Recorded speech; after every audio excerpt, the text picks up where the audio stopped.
Hello friends, मैं Abhishek Joshi, electrical engineering black group of companies.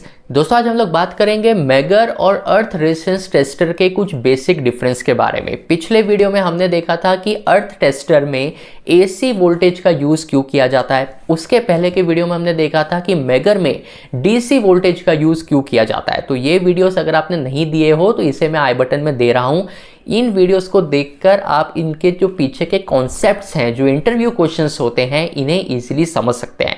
आज के वीडियो में हम लोग ये बात करेंगे कि जो मेगर होता है और जो आपका अर्थ रेजिस्टेंस टेस्टर होता है, इनके बीच के बेसिक डिफरेंस क्या होते हैं। तो दोस्तों, बिना टाइम वेस्ट किए शुरू करते हैं। तो दोस्तों, सबसे पहला डिफरेंस आता है इनकी एप्लीकेशन को लेके। देखिए, जो मेगर होता है, मेगर का बेसिक काम होता है इंसुलेशन की हेल्थ चेक करना, इंसुलेशन की हेल्दीनेस को चेक करना।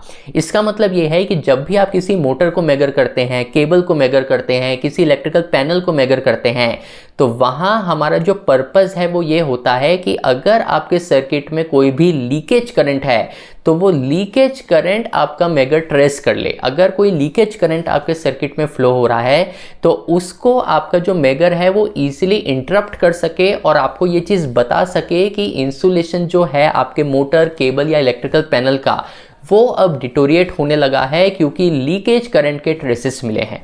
तो इस चीज़ को ध्यान में रखिएगा कि मेगर का जो काम होता है ये आपके इक्विपमेंट का जो इंसुलेशन है इसकी हेल्दीनेस चेक करने का होता है। वहीं अगर हम लोग अर्थ रेजिस्टेंस की बात करें, यानी कि अर्थ रेजिस्टेंस जो टेस्टर होता है उसकी बात करें, तो वहां हम लोग ये चेक कर रहे होते हैं कि अगर आपके सिस्टम में कोई फॉल्ट होता है और अगर कोई लीकेज करंट है जिसे आप ग्राउंड करना चाहते हैं, तो वो लीकेज करंट, वो फॉल्ट करंट कितना इफेक्टिवली, कितने आराम से ग्राउंड हो जाएगा, ये बेसिकली अर्थ रेजिस्टेंस टेस्टर आपको चेक करके बताता है। तो ये सबसे पहला एप्लीकेशन वाइज डिफरेंस है मेगर और अर्थ टेस्टर के बीच में। दूसरा डिफरेंस दोस्तों होता है इनके ऑपरेटिंग वोल्टेज को लेकर। देखिए, जब हम लोग मेगर की बात करते हैं तो मेगर में हम लोग डीसी वोल्टेज का यूज़ कर रहे होते हैं इंसुलेशन रेजिस्टेंस को चेक करने के लिए। अब ये जो डीसी वोल्टेज है ये 500 वोल्ट भी हो सकता है, 1000 वोल्ट भी हो सकता है, इससे अबव रेटिंग भी हो सकता है। डिपेंड करेगा कि जिस चीज़ को आप मेगर करने जा रहे हैं उसका ऑपरेटिंग वोल्टेज कितना है। जैसे अगर कोई मोटर है जो 415 वोल्ट पर रन होती है तो उसको जब आप मेगर करेंगे तो आप 500 वोल्ट सेट करेंगे आपके मेगर में उस पर्टिकुलर मोटर को मेगर करने के लिए, लेकिन ये डीसी वोल्टेज होता है।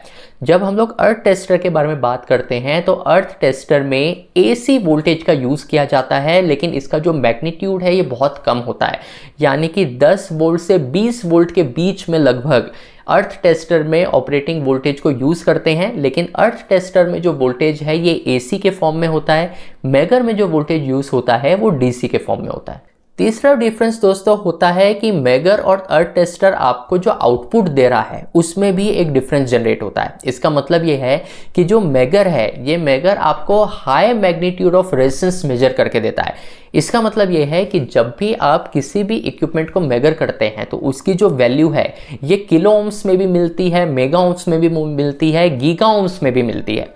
पर जब आप अर्थ रेजिस्टेंस को चेक करते हैं अर्थ टेस्टर के थ्रू, तो वहाँ जो रेजिस्टेंस की वैल्यू मिलती है ये बहुत कम मिलती है। जैसे हम लोग अर्थ पिट का जब रेजिस्टेंस चेक करते हैं तो नॉर्मली हमें जो वैल्यूज मिलती है ये 0.8, 0.9 या उससे भी कम रेंज में मिलती है। तो जो अर्थ टेस्टर होता है ये लो मैग्नीट्यूड ऑफ रेजिस्टेंस को बेसिकली चेक करता है, जो मेगर होता है ये हाई मैग्नीट्यूड ऑफ रेजिस्टेंस को चेक करता है। तो ये भी एक डिफरेंस होता है मेगर और अर्थ टेस्टर के बीच में। तो दोस्तों, इंटरव्यू में अगर आपसे ये कभी भी पूछा जाए कि मेगर और अर्थ टेस्टर के बीच में कुछ बेसिक डिफरेंस बताइए, आपका ऑब्जर्वेशन के पॉइंट ऑफ व्यू से ही बताइए कि दोनों में क्या डिफरेंस होता है, तो ये कुछ पॉइंट्स है जो आपके आंसर में इंक्लूड होने चाहिए। ये वीडियो अगर आपको पसंद आया हो तो मुझे कमेंट बॉक्स में बताइएगा और चैनल को सब्सक्राइब कीजिएगा। मैं आपसे मिलता हूँ अगले हफ्ते ऐसे एक इंटरेस्टिंग टॉपिक के साथ। तब तक अपना ध्यान रखिए। Good bye.